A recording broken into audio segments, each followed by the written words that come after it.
Would you please advise us on what major mistakes we should learn, we should avoid in both investing and in life? I would also like to have Mr. Munger's thoughts too, please. Thank you very much. Well, Charlie said the major mistake you can make, then you're lucky if you're in the United States. If you go around the world, you don't have a lot of choices in some places, but you should write your obituary and then try and figure out how to live up to it.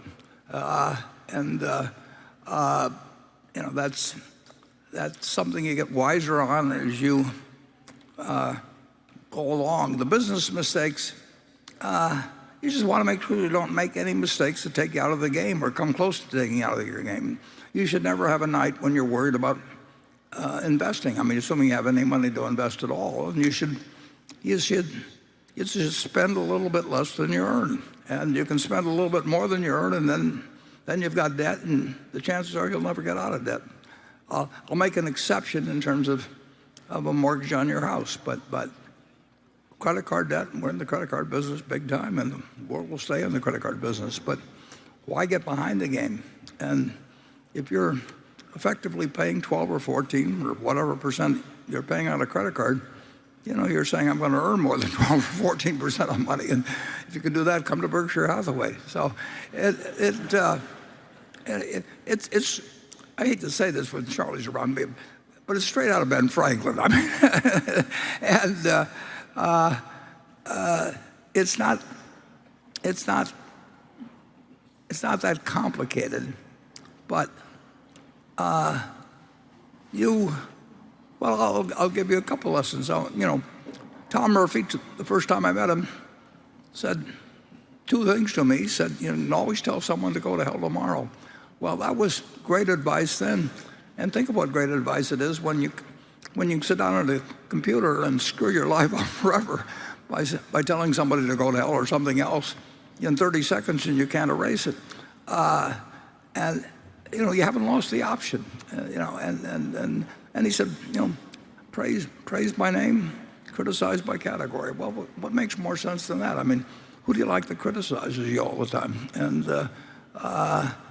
you don't need to vilify anybody to make your point on subjects of discussion. And then I'll give you another general piece of advice. I've never known anybody that was basically kind that died without friends. And I've known plenty of people with money that have died without friends, including their family. But I've never known anybody. I've seen a few people, including Tom Murphy Sr., and maybe Junior, who's here, but certainly his dad. I never saw him. I watched him for 50 years. I never saw him do an unkind act. I didn't see him do very many stupid acts either. I mean, it wasn't that he was non-discriminating. He just